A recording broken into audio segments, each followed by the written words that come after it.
So we're here in the shop today and we decided to build our very own chessboard. The story behind this is that we actually got together with our friend Richard, I would say around 3 weeks ago. I guess we just started talking about chess. Well, we got kind of bored and we went to play a game. We played Monopoly and I destroyed both of them here at Monopoly. And then we're like, you know, what else should we do? I don't know, what should we do? And then we're like, hey, have you played chess? Richard said yes, he plays chess. And we don't play chess, but he had a chessboard from his grandma. And he said, you want to learn? And so we're like, we went sure. downstairs, he pulled out his chessboard and it ended up being a custom wooden chessboard. Like, it looked so nice. It was had like an handmade. inlay and all that stuff. I was like, you know what, I have a shop.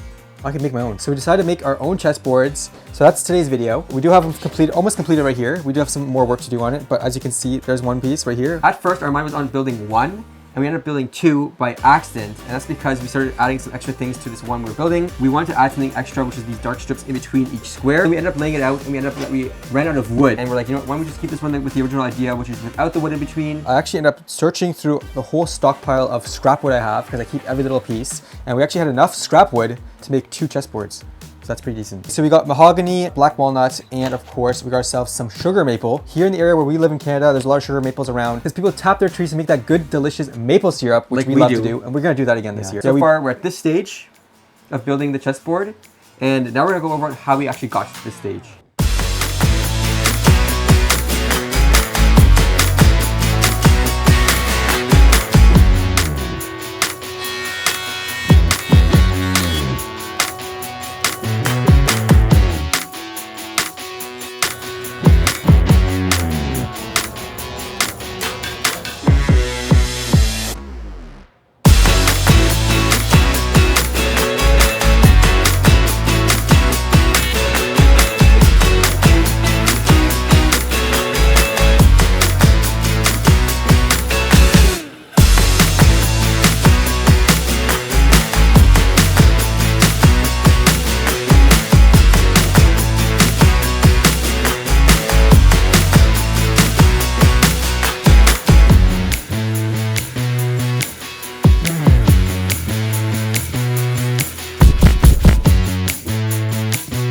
At this stage, we've ripped both chessboards to rough dimension through the bandsaw, so the kind of rough thickness. The next step is to take it through the planer and get it thinned down to the right dimension, the right thickness, and then glue it all together.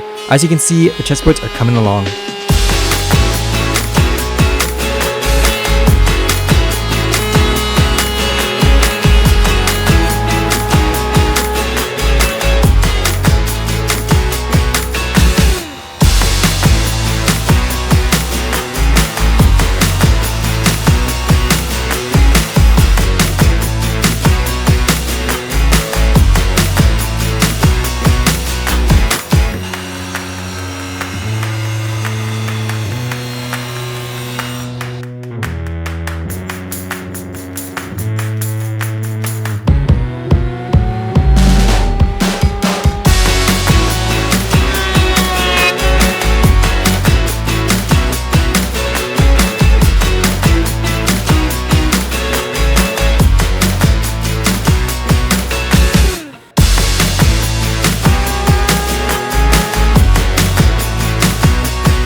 So now we're at this point here with our boards as you saw from the video. So now I have to go ahead and clean this thing up. We have to remove all of the glue here on the wood. We do have to sand it again one more pass. I actually have a little bit more work to do on mine because my wood's standing up a little bit higher here on the edges. And we're initially thinking of putting this maybe on a piece of wood to keep it straight. But so far it is pretty straight by itself. It's sort of not really warping too much. I do like the sleek look of it, so we're probably gonna keep it thin like this or slim. So let's go finish this up here right now, sand it, get it done and started, and we'll cut back.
What we'll be doing next is basically just final polishing / sanding of this board. Now we already did a bunch of stuff here you guys saw previously about just like final sanding. And then the next thing I'm gonna do here is take this piece of Scotch-Brite to it and like basically see if I can polish it out. And usually these are really handy with like metalwork and stuff. And I actually used these already before on wood and it works really, really well. So we're gonna try that here right now and see how it turns out.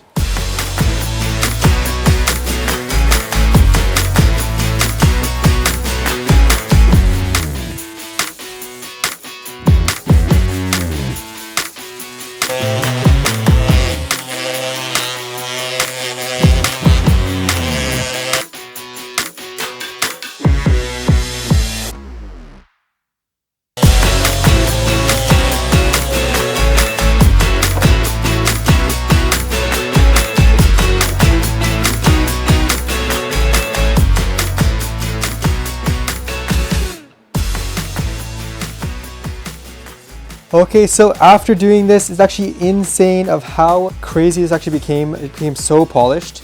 Again, it's like almost too much for actually applying like a finish. So I might have to scuff it up here if I want to do apply finish. As of right now, I'm not really sure yet if I'm going to do that. I do have some finish here that I've used on my guitar that I built. But right now, this is looking really, really good. It almost feels like there's already a finish on it. Actually insane. And again, Scotch-Brite, these things are so handy. It's actually crazy. But you can kind of see it hopefully reflecting here in the camera. I'm not sure if you can from this angle. But yeah, it's actually really, really smooth. So I'm actually happy with how thin it is too. So I think I might leave it like this. We'll see what it is in the house when it climatizes. It might fluctuate a bit in the house and bend and warp, but so far it's been pretty stable in the shop, which is a good sign. And there's quite some fluctuation happening in here. We got ourselves my brothers right here, but we didn't really like pick and choose. We kind of just made two different ones. So there you have it. Here's one, there's option two. I'm really happy to try this out and play some chess. You guys are probably wondering what we'll be using for the pieces, but we could wood turn our own pieces on the lathe. Now again, I might try that, but I did have another idea, and that was to actually do it with pottery. So make a small piece out of pottery, like both coming together, clay and wood. I think it'd be really cool. We'll see how it turns out. That's another progress. Now I also want to mention that this chessboard is actually designed like the official way apparently.